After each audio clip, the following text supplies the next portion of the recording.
Good afternoon and welcome to another episode of the Keswick Ripple podcast. My name is Jim Lang. I'm the Director of Guest Services here at America's Keswick, and each week we want to bring you a testimony that we hope encourages your heart and life. One of the most dynamic parts of our ministry is that when a man or woman comes to one of our programs, they are radically changed by the gospel of Jesus Christ, and then God sends them out into their families, their communities, and their churches and uses them in a mighty way. And so today I want to introduce you to Brian. And Brian is currently in the Colony of Mercy. You're getting ready to graduate on Sunday, correct? Yes. Okay. How many? 4 days? 4 days left. 4 days, and so Brian's actually the first current resident we're doing in a while, because we had a period where we didn't have any intakes coming in. And so it's exciting to have Brian here. And so Brian, welcome. And why don't you start out by telling everyone kind of what life was like before coming through the colony? It was very depressing for me. I had lost a job a year before I came in. Very lucrative career, and it was due to an accident, which was my fault. So I kind of spiraled into the depression and the guilt and the shame, and then the alcoholism on top of that. That was the only way I knew how to cope. So it was a dark place for me. And, having a family and my wife and my stepdaughter, they kind of, I kind of exposed them to things that I'm not proud of. But like I said, it was just, I felt like I was just in a rut. I couldn't get out of that cycle. Like I said, that guilt and shame, I just felt like I couldn't get out of it. And, my wife told me about this program. Yeah, so you kind of, you lose your job, you're spinning a little bit, you're going into depression, alcohol becomes a factor. What kind of drove you to come how did you hear about the colony, and what made you make the decision to come? Well, my wife, her nephew had gone through the program successfully. He actually stayed for discipleship. Okay. So we already knew about Keswick. Well, she knew about Keswick, and then when she finally told me about it, and I got in touch with Chaplain Juan, and we actually drove up here almost a year before it was time for me to come, and we toured the facility and everything and met with Chaplain Juan and just had a minor session. And then, I said, you know what?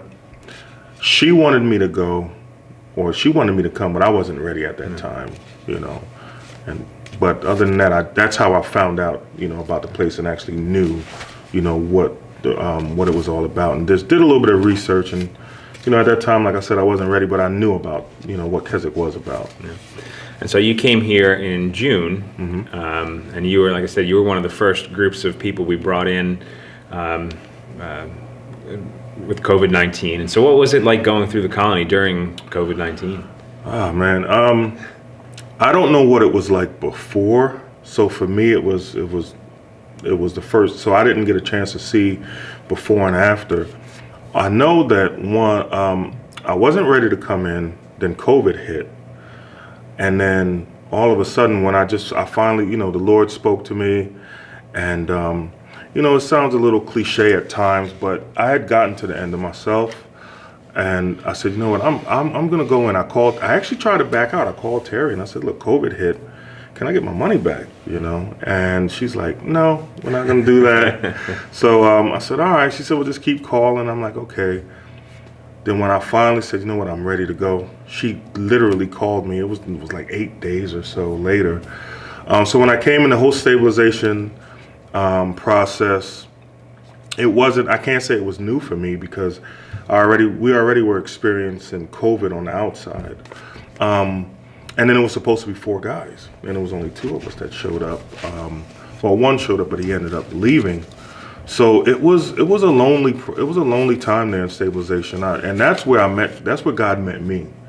I knew I had made the commitment, and once I make a commitment to something, I don't back out of it. So I already knew that I wasn't going to back out of it, but I had to hit the floor running.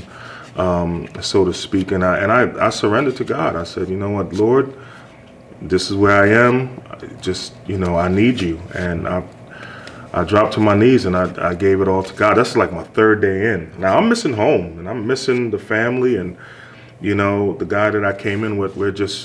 we're just stuck in this small area. It just felt like we were in a box. But other than that, 6 days in stabilization, we made it through, and then, we were moved over with the rest of the gentlemen. So like I said, you're getting ready to graduate, so you've been here for the 4 months. What really has God been teaching you over the last 4 months? Oh, man, so much. Humility, patience. I thought I knew God's character before I came here. I got saved at 17. Never really had the guidance, but God will. And then now looking back, God was always there. Just like the story of the prodigal son, God was always there. Just like the prodigal son, his father was always there.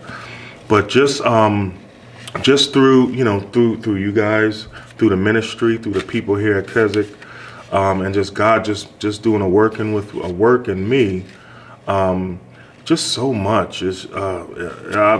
Transparency is one of the biggest things.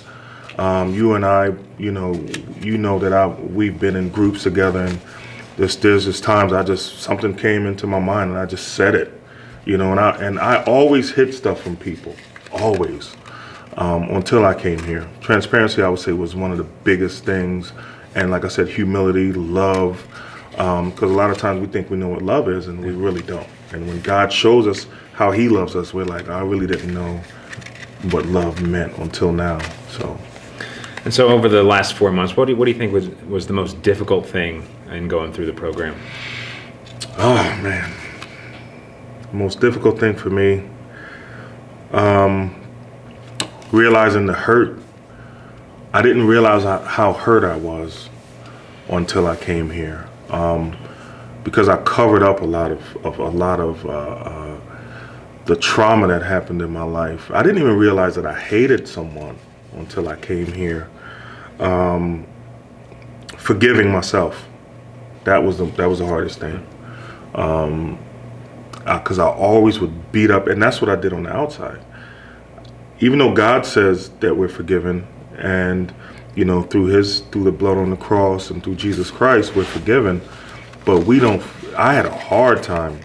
Because I look back and I said, well, I hurt these people and I did this and I did that. So finally forgiving myself, and then whoever, like some of the people that hurt me, they're still alive. They're still out there. So just learning how to now go out and express that to them. Not that they hurt me, but as Jim Kennedy I was talking to him yesterday. And he said, you know what, you have to, that resentment and that hatred that you have inside of you, you have to ask for forgiveness for that.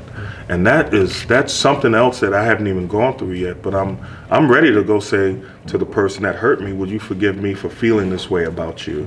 And that's just the first step, but it was hard to get. It took the whole 4 months to get there, and I'm still not finished yet, and God is not done with me yet, So one of the other programs that we have here is Families for Christ, and you'd mentioned that your wife was a big agent in getting you here, and so she enrolled in the Families for Christ program with you, which allows her to come once a month, and kind of we do a marriage retreat here for the guys in the program, and then also for some of our graduates. So how has the Families for Christ program kind of helped you and your wife start to mend that relationship? Again, honesty was a big thing. Pride, men, we can be very prideful, especially when it comes to our wives. Anger, and then in those relationships, we don't realize sometimes that I realize here that I can deal with these men here, and I wouldn't even get as angry with them as I would with my wife just for saying one thing.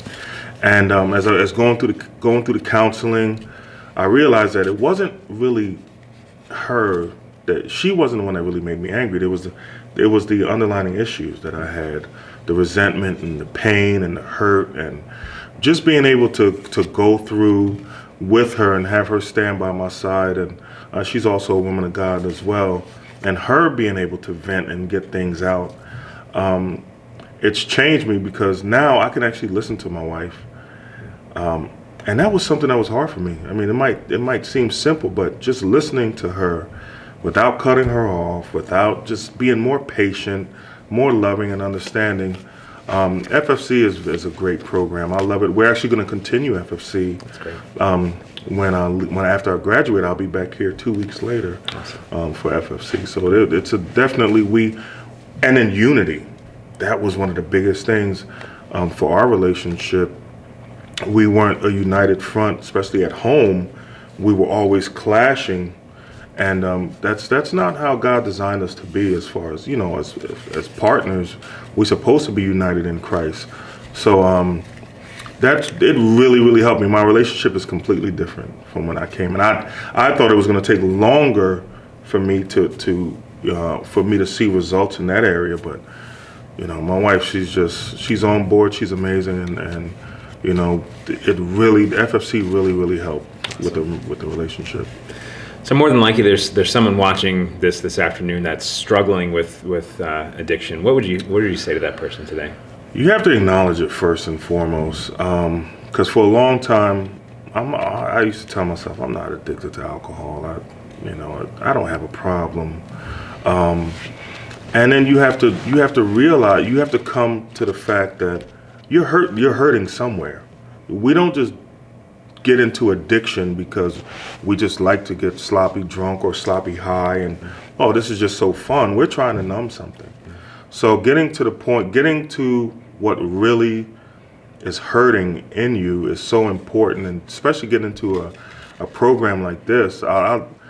I'm a child of God. I already had a relationship with God before I came here, but it's not just for somebody like that has a relationship with God. You come here. I've seen guys come here and formed relationships with Christ and gone through a lot worse than what I've gone through, and God has done so much in them. But then you have to be willing too.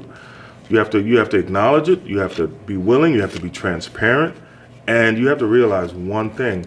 It's going to be very, very hard work. It's not easy. I had a guy saying, "Oh, I thought it was going to be easy." I was like, and I told him, I said, "Nobody said it was going to be easy."